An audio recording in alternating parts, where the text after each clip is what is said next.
Hey guys, today we're here with Jeff again. We are in the podcast room with the TV, and we've got the headphones working now, so you can hear me. Yes, I can. And I can hear you over the headphones. I think get a little audio splitter to make it happen. I actually today used one of these podcast platform things. So I posted the first episode audio only, and eventually it'll get distributed to Spotify and Apple Podcast and Google, so people can download just the audio normally, so it's not only on YouTube. So working on that. This will be episode 4. All right. And I figured we'd pick a theme. So today, let's talk about who's making better cars right now, Audi or BMW. Because the reason I'm picking those two brands is we like both of them, and we currently owned and have owned multiple of each.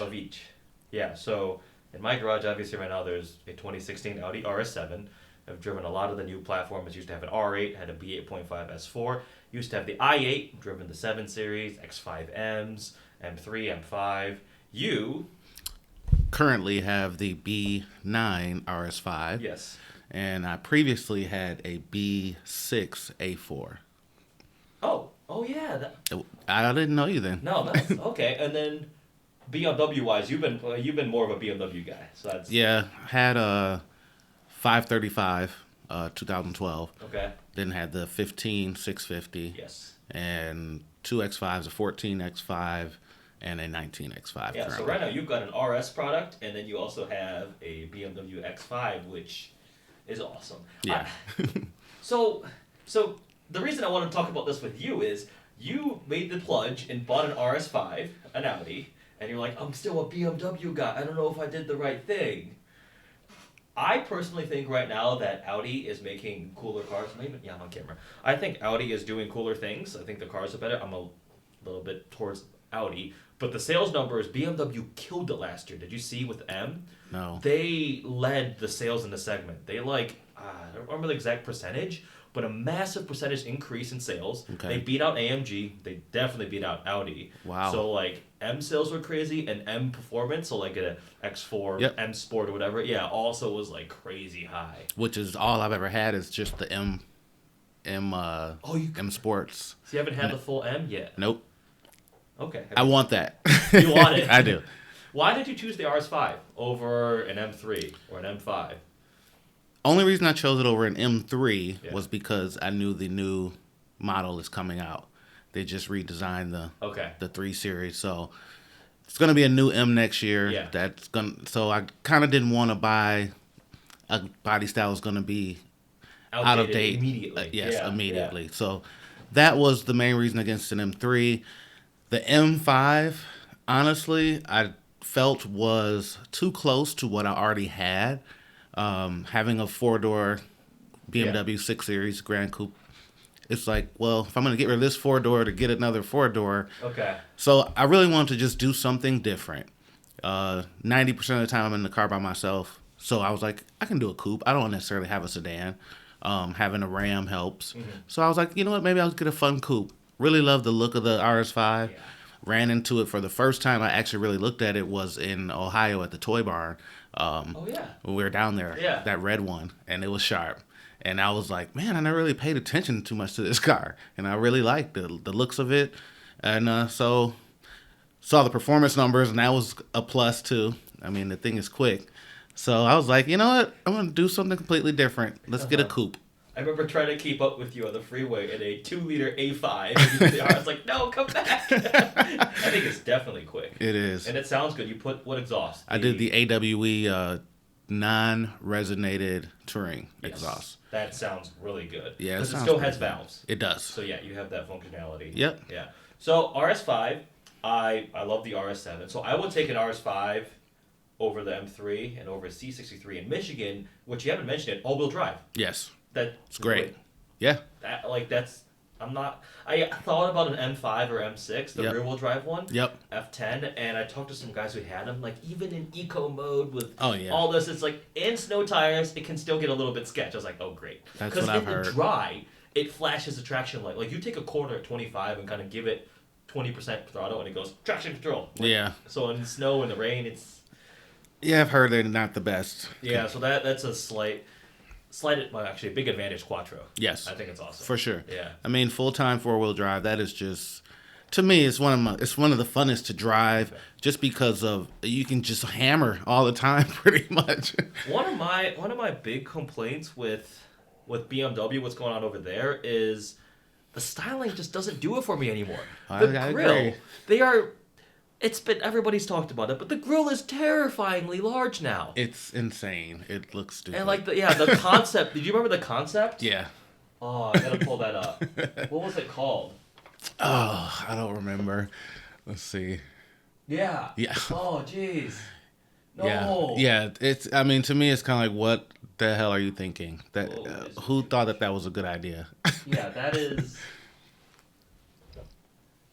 Yeah, that looks bad. I mean. So the one you just pulled up a minute ago, is that the real? No, that was a rendering. It's still a rendering. That was a rendering. I, in my heart, believe that it can't look like that. Like there was like a leaked spy shot of an M3 Okay. or an M4. I think it was a 3 at some factory. Okay. And it had No. the gigantic It gorilla. looks stupid. What is that? See, like on your X5, I'm getting used to it because it's Yeah. such a larger vehicle. On Yes. the X7, yes, it's massive. Yeah. But it's a huge SUV. It The kind of 7 goes with Series, it. I'm not sure I like it still, but I don't know. See, I liked what they were doing the last body styles, where the grills were long, they were wider, Yeah. but they were more narrow, Yeah. a more aerodynamic, sporty look. The up and down, the vertical grill just doesn't do anything for Like the car. John's white M3 Compact. Uh-huh. That thing looks amazing. Yep. I think that looks awesome with the widened, flared out fenders and Yep. stuff. Yeah. Yeah. And then the G series, the 3 series, I think it looks from around the back, it looks so generic. It looks Yeah. very Lexus design. It's, I don't know. Which is the same with the new 8 Series to me. The rear 8 end series, yeah. looks like a Lexus. All the Because you little thought vents. about that. I did. You thought about the M8 Yeah. Grand Coupe, Yep. which is out now. I know. You're not Doesn't do it you're not for gonna me. drop the RS5 and get an M8. No, it just doesn't do it for me. Too many vents and openings, and Okay. it has a very Japanese style to it. Okay. And I like BMW styling, not Lexus styling. You know what I mean? So, I don't know. The two-door looks just like a LC500 to me. People keep calling it. Well, that's not a bad thing because the No, LC500 sexy. is gorgeous. Yes. People keep calling the 8 Series a Mustang, which I sort of see, but it's just I think it's just stupid people on the internet. Yeah. Yeah, I haven't driven one yet. I want to. Okay. I really want to. I haven't driven one either. A friend of mine drove one. Okay. And, well, I know a guy who has one too, but he said it was beautiful. I Yeah. mean, drove great, Yeah. smooth, as to be expected. Yeah. Very quick, but I don't know, man. Just the looks didn't do it for me. Yeah, so I mean, The Audi looks so much better right now. Like the current Audi models are just the destroying. RS7 and RS6 are gonna be so cool. Yeah, they're really killing BMW on this exterior styling. Yeah. I mean, I like the new A7 a lot. The Q8, the RS-Q8. Oh, we're getting the SQ7 and SQ8. ooh, In Europe, they have a diesel engine, okay, which is not coming here. We're getting the 4-liter V8, the Okay. twin turbo. So it makes I think 500 horsepower and 568 pound-feet of torque, and it's got sportier everything. So that's gonna be pretty cool. I really like the Q8. The Q8 is sharp. It's a good looking truck. Yeah. SUV. We don't need that from last time. So yeah, the reason I'm excited for the SQ8 is when I drove a Q8, my biggest thing was like it just needs a little more power. It's Yeah. a little bit weak. Obviously, the RSQ8 is going to be a budget Urus Yes. Lamborghini, but the SQ8 will be like a cool intermediate balance because I'm sure the RSQ8 is going to be like 140 grand type of thing. Oh yeah. This will Yeah. probably be closer to 100. So that's pretty. So cool. this is just the SQ8. Yeah, I think these are TDI for Europe, but it's going Okay. to look pretty much the same. Right. And it'll just have the 4-liter, which is interesting because I always used to kind of mirror the Oh, lineups. that's nice. That's the ABT kit. Yeah, that's nice. The S6 and S7 get the RS5 your motor now. The V6, Really? they get the turbo V6. Okay. But the SQ7 and SQ8 get the get the V8. V8s. So, yeah. So the S7 will have Is- that. is a V6. But the RS7, the new one, is Yes. a V8. The only Correct. sedans and wagons in that family lineup now that get V8s are the RS. Okay. RS7 and RS6 Avant. Yeah. obviously those are cool. Yeah. But I still think Audi, like, we get the A6 All-Road now. Mm-hmm. The new A4, they just refreshed the A4, A5. You saw they did the new S5. Yep. I don't think they've done RS5 yet, but I've all seen the that. new headlights and Yep. the things. It looks good. I like the new infotainment a lot. The dual touchscreen I'm falling in love with that thing. Yeah, it's pretty nice. After the A6 loaner, and then Yes. I had the A7 for a week. Yep, I saw the video. Very much like that, yeah. So, and then Way MMI, better than our current setups. With the with the rotary. yeah. No, and I still can't believe that my 18 is still not touchscreen. Listen, you have Apple CarPlay, right? Yes. Apple CarPlay or Android Auto without a touchscreen is torture. It is.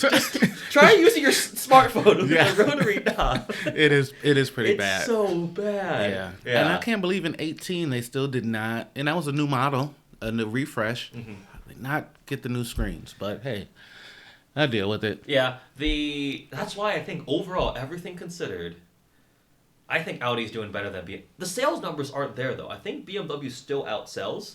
But from an enthusiast standpoint, what does BMW have? They have the X3M and X4M are pretty cool. They are 500 horsepower. Yeah. And so the future M3, M5, M4, all-wheel drive. Yep. I was at Costco, and I think it was an X3 40i with the M Sport. Yep. Started up in front of me, and I swear it was louder than my RS7. Really? Yeah, I was like, what was that? Wow. Yeah, that B58 inline 6 sounded pretty dang good. Yeah, they're impressive vehicles. A coworker of mine had an X3, X4M. Okay. M Sport, and he turned it in on lease, but he loved it. It was just a great looking car. It was quick. I think he only had around 360 horse, but I thought it was over 400. but he has okay. he had a couple years old. Gotcha. So the new model might. Yeah, but, I think the new one's over 400. I mean, and the price isn't bad for 60 grand. Yeah. 65 grand. BMW now makes a X1 through 7. They filled Every every number. single gap. There's an X1, 2, 3, 4. Oh, that's funny. Which is funny. Yeah. I still don't like the X6 that much because it's No. like. Me either. Yeah, but I guess it's almost hypocritical because I do like the way the Urus looks. Yeah. And it's the same type of thing, but the X6 just doesn't do it for me. No, I agree. Your X5. Yes, that I like. I like that. The X6, to me, it's a little, I don't know. The purpose isn't there of having a rear snubbed SUV. Yeah. It's like, wait, I just lost all the cargo room. Q8 and Urus are the same thing. I know. A Q7 is so much more practical than a Q8. Yeah. They just look RS7. better. The RS6 is going to be way more practical than an RS7. So, True. Yeah. But the X5, so I guess, dang, see, this is why it's a debate. The X5, when I drove yours, I was like, wow, this interior is the best. Mm-hmm. The materials, I like the technology, the the driving assist features were some of the best. Yeah, I agree. Then what happened? I think then I went and drove an Urus, then I went and drove a G63, and I was like, nah, never mind, forget about the X5. Yeah, it's like, this thing is garbage. What was the sticker on yours? 99. Okay, yeah, so that's half the price of a G-Wagon or a Urus, so. Correct. Well. I will say this. So you say Audi. Yeah. I personally am not a fan of the Audi interiors. I like the BMW interior better. I love the iDrive system. It just, to me, it makes a little more sense, but maybe it's because I'm so used to it. I have gotten more comfortable with the Audi controls, but BMW just seemed a little more intuitive and just easier to use and navigate. See, I'm completely opposite. Really? Oh, although one thing Audi has fixed is the MMI knob spins the right way now.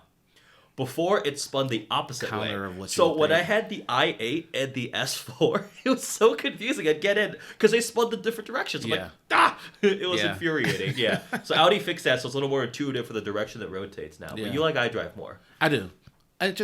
To me, like I said, and it's probably just I'm biased from using it for years and years. Yeah. And I still have not had too much time in the Audi. Yeah. Where it's like, wait, I want the options menu. Wait, I got to push one of these little square things on the side to get into a whole nother menu that I would, and like the thing that says push that is so little, and it's like, I didn't even notice that there's more options, and it's like, I don't know, whatever. I'm just crying for no reason. They both take time to learn, that's for sure. Yeah. Well, they're so complex now. Like they have a special person that when you buy the car, they come and there's special appointment to just teach you. Okay. Like BMW Genius. Like you reschedule, a guy comes and like is like, this is how you get here and there. I had it for the i8 and like these are the hotkeys, and I was like, I knew how to do most of it, but he actually taught me a couple things. I was like, oh, that's kind of cool. One thing I've always done too is I read the entire manual front to rear. Really? For every vehicle I buy, because you will be surprised how many features you would never know about if you didn't read it. Holy crap. So I always read the manual. I've only referenced it when I needed to look up something, like where are the jacking points or whatever the thing. Yep. Nope. Holy crap. Read everyone from front to back. And I've learned a lot of little features I never would have known about. So that would be an interesting video, like things in the owner's manual that you never knew like your car could do. Can you think of an example of something that you didn't expect? Let's see. And of course, now I can't think of anything. You're on the spot. Tell me something. Let me see. What did I learn in the Audi that was... okay. So, like, the virtual cockpit. Yeah. A lot of adjustability. I could not figure out how to change the right side display of information. I could get the left to change. Yeah. Could not figure out the right. Okay. And it was because the little selector was not on vehicle.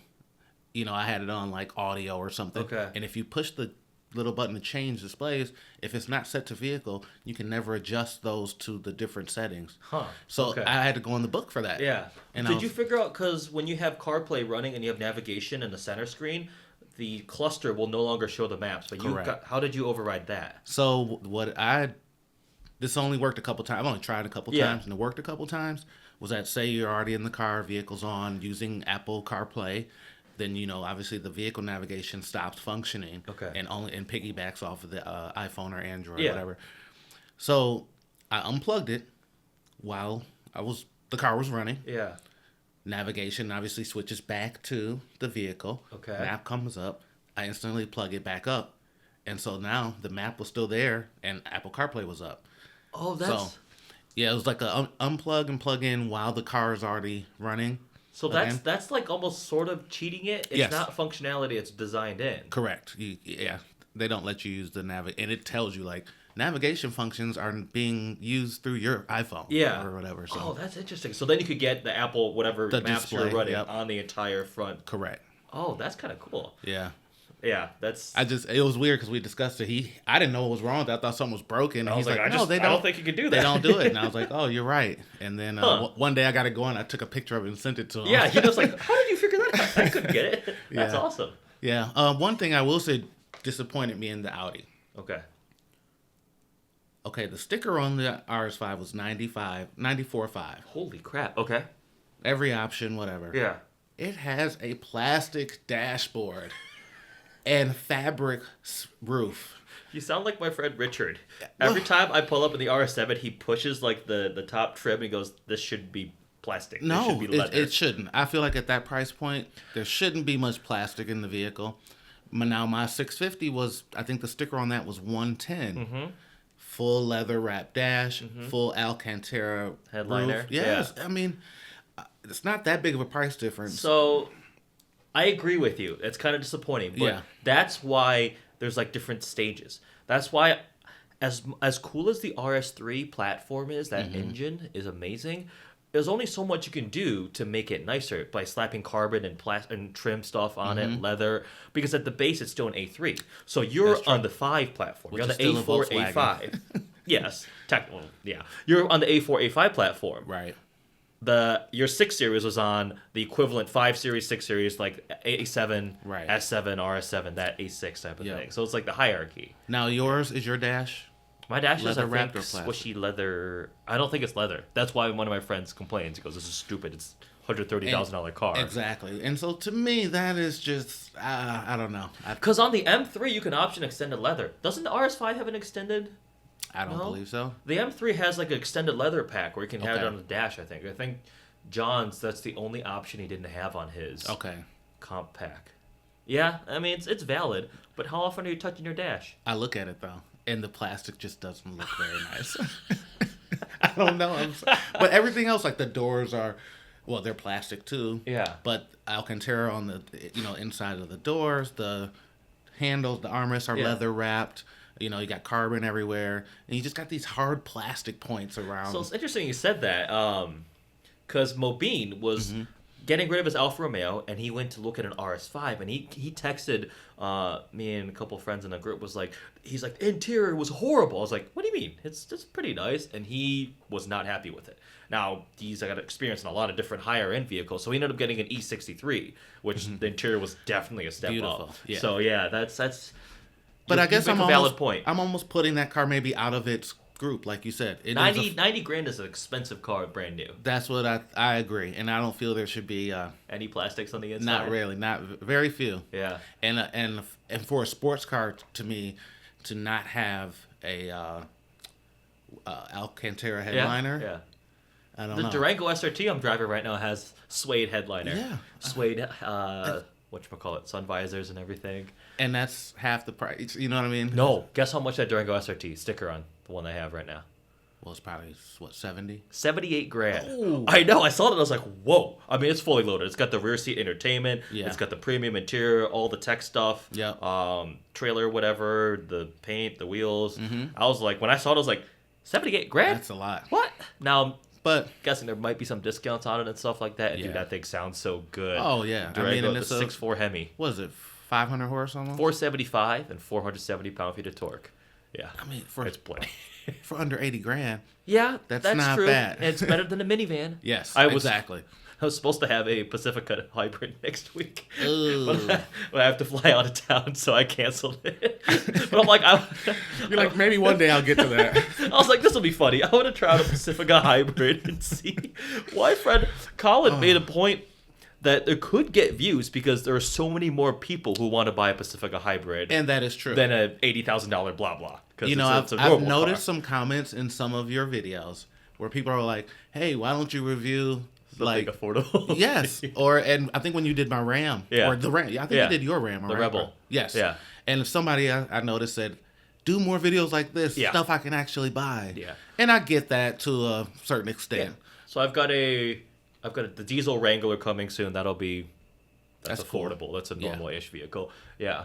The Bentley video I did recently is doing quite well too. Yeah. That was cool. That looks was good. The infotainment, some people liked it. I called it and I compared it to an Etch-a-Sketch. It is. I literally got in the car, turned it on, and I just laughed. I was like, "What?"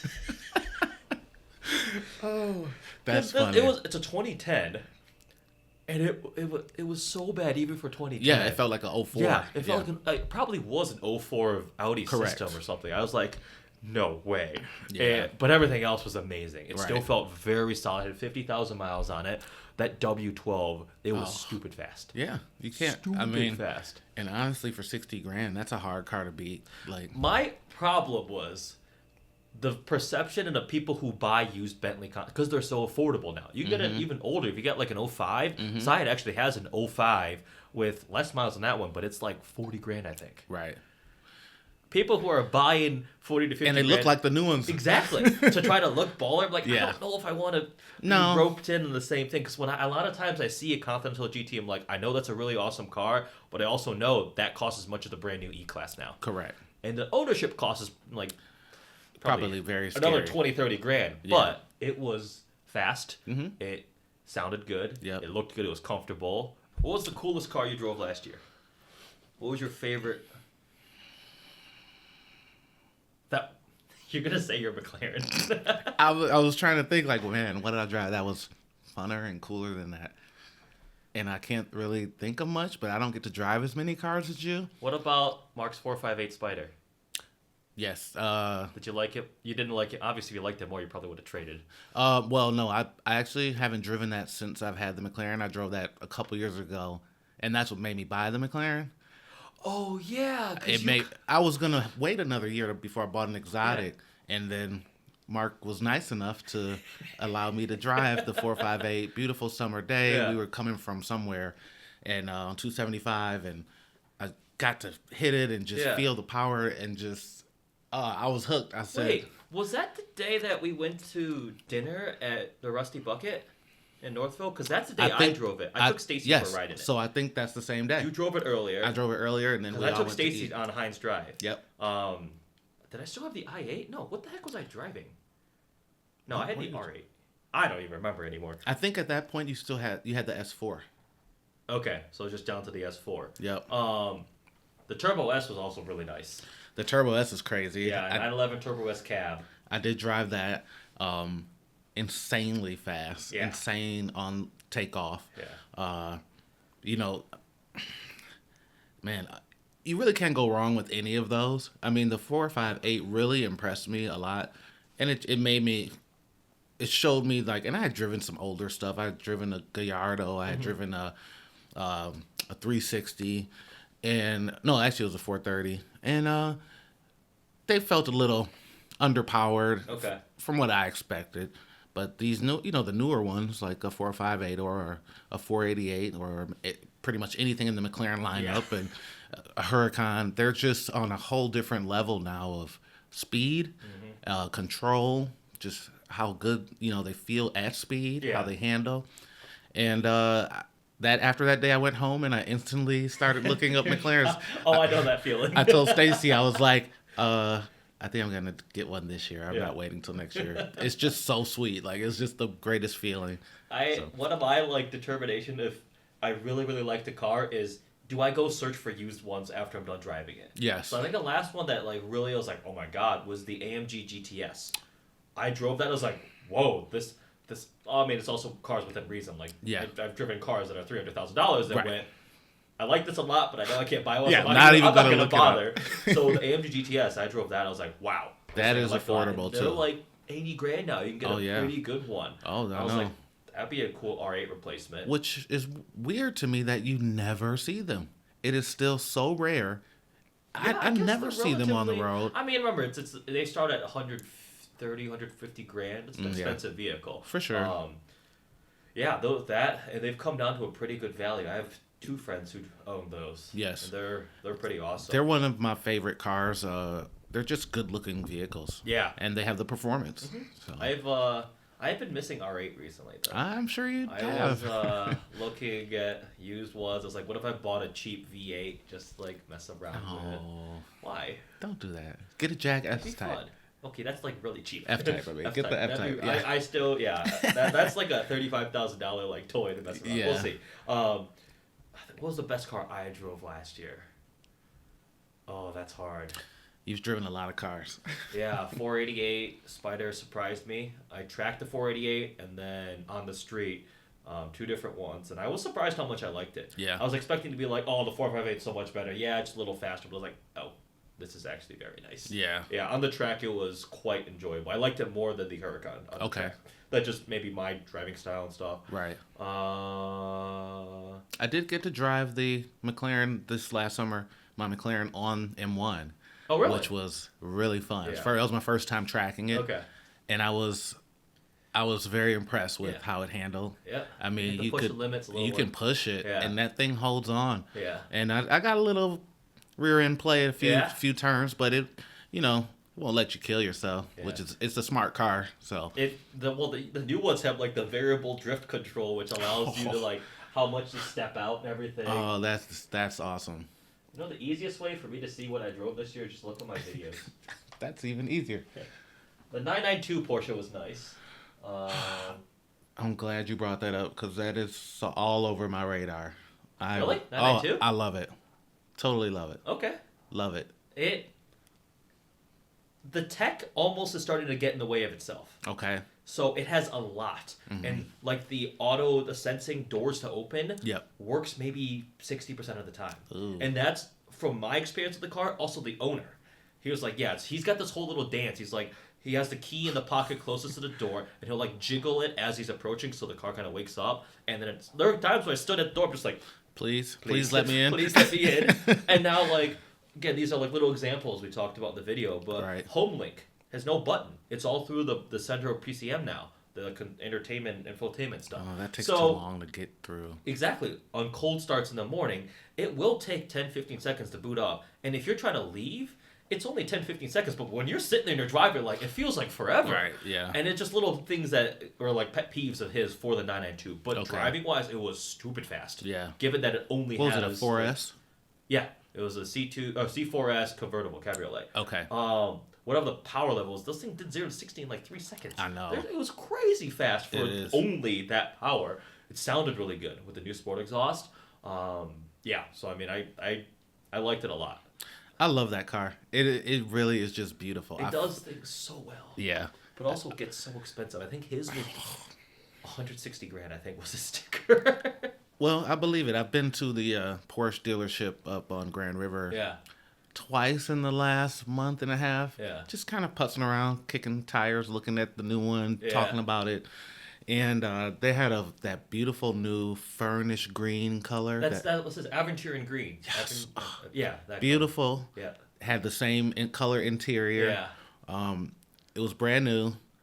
It was optioned decently. Okay. And it was 138 grand. And I'm just like, what? No. Why is it so much? I remember being a kid and playing with the configurator, trying to find the most absurd options, and one was like, would you like your air vent slats in leather? Yeah. And it was like $475 to get the air vent slats covered. I was like, what? Yeah, their optioning is insane. Yeah, I was like, would you like the little headlight spraying nozzles? Painted body color, $250, please. Yeah, I was like, you can really, I don't care if it's black. Like, yeah, what? You can really get crazy with them. Oh yeah. When I was talking with the dealer there, I think he told me that there's over how many? I think he said there's over 1 million something configurations. Complexity. Yeah. Different. He said very rarely do they make the same exact car twice. Yeah, because that everybody really pretty much never happens. Everyone is almost a one-off. The cost of that is insane because a lot of times automakers will try to streamline into packages. Right. Because when you're building in a factory, that is money cost savings right there. Of course. Porsche's just like, forget it, just make them all different. Now, are they hand built?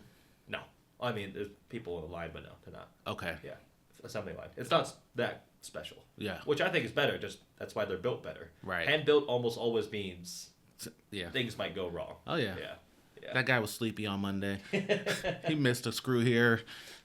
Cool. Oh yeah, that I drove an E60 M5 that left me stranded in the middle of the road, 120,000 miles. It wasn't really its fault. There was technically, I think a transmission pump went out or something. Okay. And I was just stuck in Atlanta, so that was fun. That's not fun. I drove the McLaren 600 LT was great on the road. Yeah. Apparently on the track it's unreal. Every Syed and all those guys and my friend who owns one is like, it's amazing. It's the only thing that makes him go, this is better than a Porsche GT3. Really? And they're like big, like they both own GT3s. Yeah. And have driven RSs and have tracked them. And they just said the 600 LT is like, holy crap. Really? Yeah. And well, that's what McLaren's whole LT line is, exactly, right? Yeah. Supposed on to be the street, it was a lot of fun, but I Right. didn't get to push it to the limit. Wow. Drove a bunch of R8s last year. Yeah, that's weird. Hey, look, there's your car. Yeah. Oh, Urus. Oh. Probably one of, my friends love hating on me because I like the Urus so much. John. What's not to like? He's like, is it more comfortable than my Range Rover? I'm like, no. Is it faster than my GT3 RS? I was like, not around the track. And he goes, well, it's stupid then. I'm like, I kind of see his point because like cars should be dedicated to their purpose, but it's just so badass. Yeah. I just liked it so much. It is a cool car. Yeah. I've never ridden in one, but I got to sit in one. Okay. And I was totally impressed with the interior. If you come to Miami with me, I can get one. I know. Yeah. I don't know what Helen would say to that. She's like, you can't take my spot. No, it seats multiple. No. We'll get the Rolls Royce too. R8s. So I drove a bunch of new R8s last year. So many to the point where I was going through a memory card and there was a random video of an R8 starting up. And I was just like, where'd this come from? Yeah, where was I? Whose R8 is this? Which R8 was this? I think I drove 5 brand new generation ones, different ones last year, multiple times. I really want to love it and just want to buy one because it's like not the easy choice, but it does everything so well. Right. It looks exotic. It sounds great. It is fast. Yeah. It's comfortable on the inside. It's built well. But I can't fall in love with it for some reason. It doesn't have that emotional piece to it, and I don't. So what did you think about the new ones in comparison to the one that you own? I would take the older one. That's why I started looking at the previous gen ones again. Okay. Like my V10 that I had. Like I take a gated manual V8, even though it's slower and it has an ancient interior. It just was a little more fun to drive. I don't know why. Okay. The new one just is a little sterile. Yeah, it feels more like it's getting towards like kind of how the Turbo S kind of feels, where it just does everything really well. Yeah. It's got no of the character. No soul. Yeah, it's got no soul. I don't know. In like a Porsche GT3, doing 25 miles an hour is an exciting thing. That flat six rip, and it's like it feels alive. Yep. The R8, you're just like, this might as well be like an A5. You're just like, all right, cruise along. I get it. And if it's a supercar, like I wanted to like want to kick me in the face sometimes. Right. So I don't know. One of my friends had a tuned one with an exhaust, the 1016. That was kind of cool, but first world problems. Yeah. How was that Lincoln Corsair? The Corsair. I haven't driven it. This was on the auto show. This was New York Auto Show? Okay, yeah, I think so. Because, there's Mercedes up there, yeah, too. that was pretty nice. New York Auto Show. The Lincoln, they have a plug-in hybrid now that makes like 500 pound-feet of torque or something. Isn't that the Aviator? Oh, that's the Aviator. You're right. The Corsair is the little one. Okay. Wait, I'm getting it all confused. The Corsair looks, I don't know. Yeah, the Corsair's a little one, I think. Okay. I think that's the one that shares a platform with the Escape. Okay. Maybe. So it's an MKC replacement. That Aviator is a good looking truck. The Aviator, yeah, that's like the one, the plug-in hybrid. That I really want to drive. Yeah. That apparently. That's a lot of power. Cool. I don't know what the sticker is going to be on that, but I mean, it can't be too ridiculous. I'd say it's probably 60s, I think it's 70. I think it's X5 competitor. So maybe up into the 70s to 80s. Yeah. I think it's probably out. We can probably look that up. Yeah, that's they're sharp looking trucks. No, Aviator. My mom has like a little Cadillac XT5 or something. Okay. And like when her lease is up, I'm like, Mom, you need to get that Aviator. Yeah, it starts at 51 grand. Yeah. That's Explorer platform shared. Yeah. Yes. Yep. Yeah. And so for 50 grand, you got a 400 horsepower. Yeah. And I'm sure it's comfortable. I'm sure Lincoln pretty much gave up on trying to be sporty. They're just like, we want quiet. Yeah. Quiet flight. Exactly. I actually was still working there when they started doing all of that, and it's just like, they don't care about 0 to 60. It's all about smooth and quiet. Right. Which I feel like somehow it's good for them, because they just can dedicate there. Right. Where everybody's trying to do the BMW thing. Yes. And Cadillac is just struggling now, because they just don't know which direction their cars are going. Right. Are they want the best driving possible, or comfort and whatever? So speaking of Cadillac, I just saw my first XT5 in person. They're good looking. The little kind of the crossover, right? No, so maybe that's not what it's called. I took a picture of it. Is it a sedan? Yes. So the CT5. CT5, but with the kind of hatchback to it. What? This? Give me a side view. Picture. There. This. Yeah, that's got kind of a sloping roofline. CT5. That's it, yes. So I saw one of those, and it was very BMW-esque. Oh, really? Snub nose. So you know how the Cadillacs always had kind of a sharper... Yeah. See, it doesn't have a very snubby front end? There should be two pictures of it. I mean, I love the color of that one. Good looking car. They're doing like the CT5V, which is like lower powered than the previous Vs, and allegedly there's going to be another tier above it. Okay. With hopefully a lot more power, because like now like the ATS-V used to be able to go up against like the M3 and that type of thing. Right. But like the CT5V is like not at the same level. Okay. So hopefully they have like a higher tier one that has over 500 horsepower. Yeah, they look good. They look good. That's I mean, cool. To me, it's still kind of like, I'm not a Cadillac man. Okay. For my own personal ownership. You're not old enough yet. Yeah, I guess that's maybe what it is. I don't know, but like Will's CTS-V though. I mean, I love the car. Oh yeah, that one. Yeah. But it's still, I don't know. I'm not Cadillac guy. Germans. Yeah, Germans. I like German. Although the Koreans are doing it well now. I really need to go drive a Kia Telluride or a Hyundai Palisade, the G70, the new G90 just launched. They're doing a GV80 as their SUV. Yep. Yeah, they look really cool. The Telluride is a good looking truck. Apparently, they're not as cheap as I thought they were, though. Dealers are asking dealer markup on them. Really? Because they're like so in demand right now. Wow. Which if you pay over sticker, that's just silly. Because in a year's time, they're going to be plenty more of them. Right. Oh, that'd be... Well, I was really shocked when I went to like build one online just to check it out. Yeah. And like, I got that thing up to 70 grand. Like, oh yeah, it's a luxury. Yeah, I was like, wow, okay. I mean, but it looks nice. Kia Stingers were in the 50s. Yeah. Yeah. I was gonna. I remember. I considered one. John said he would give me $1,000 if I bought one, and then I said, all right, now I'm even more seriously thinking about that. And I was like, and then I briefly mentioned like debadging it. He goes, no, you're not allowed to do that. You know what? Here's another stipulation. I get to put whatever stickers I want on your car for $1,000. I was like, oh no. And he's like, he's gonna do a giant banner that just says Kia. They're like, Eddie's Kia. I was like, oh great. Yeah, definitely not doing that. They were great cars though. Yeah. You were with Matt was with me when I went and drove one down in Columbus. Okay. It was the first time I drove a Stinger GT2. Okay. They're pretty cool. Yeah. They're cool. They're doing good things. Yeah. I mean, they've progressively gotten better every year with their lineups and powertrain. G70 is challenging like the 3 Series and Right. stuff. And yeah, they're good looking cars. Back to BMW and Audi. They have good models for each. Yeah. Honestly, right now in the BMW lineup, the cars that I would like to own, I miss the i8. I still would like an i8. Yep. 7 Series. Yeah. Because a used 7 Series is so cheap right now. Crazy car for the money. Oh. Yeah, they're nice. M5 competition. I want to drive the M8.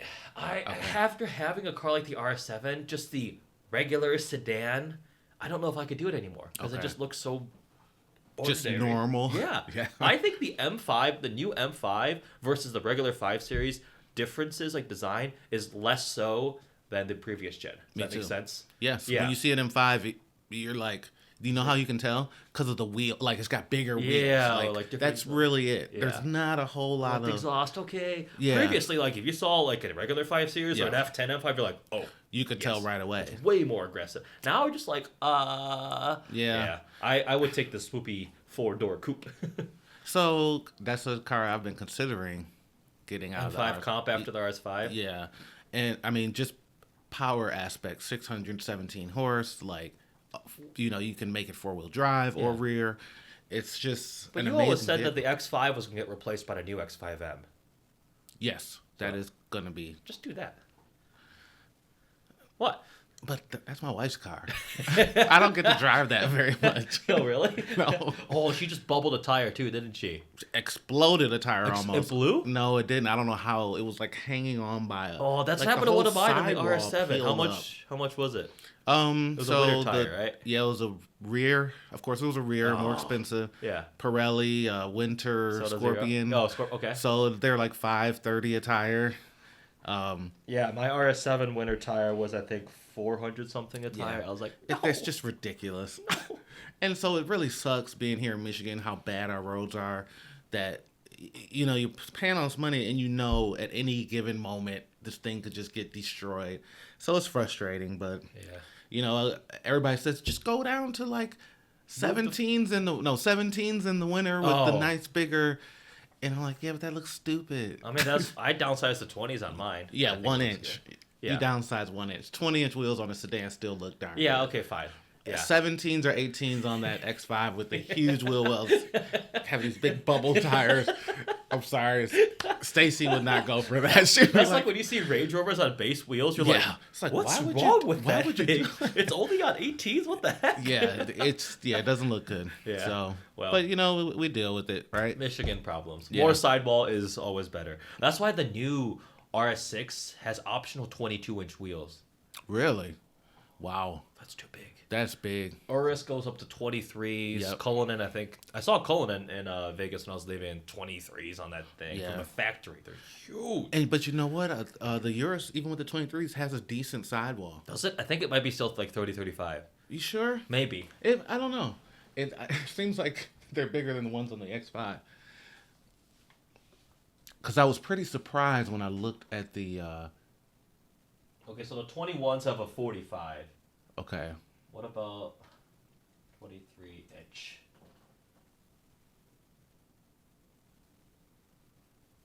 I can't find it right now. 35. Yeah, 35. 35 sidewall. So 35. That's a 285 35 R23 P0s. Is that $812 What? per tire? Yeah. Let me see. Ah. Yeah, 23s. That What? wouldn't surprise me. $800 per tire? $3,200 for 4 tires. What the heck? Wow. Oh god, that's horrible. Yeah. All right. On that note, Yeah. Urus tires cost way too much. Yeah. Holy crap! Man. I mean, if you're buying an Urus, you don't really mind. Yeah. All right. We are gonna end this one. They will be up on eventually Spotify, Google Podcasts, Apple Podcasts, and a bunch of other ones that you expect to see. I'm doing it on like the Anchor is like a podcast hosting thing. Okay. So they'll be going up there. This will be on YouTube. Obviously, if you're watching this, you are currently on YouTube, so you know that. Thanks, Jeff. Thank you, Eddie. Always a pleasure. I'll see you soon once I'm back. Yep. Hope you guys enjoyed this talking about Audi versus BMW. Comment which one you think is cooler. What do you like? It's always fun talking. You have an Audi RS5 right now. And I'm saying BMWs. I don't know. All right. Thanks, See you guys.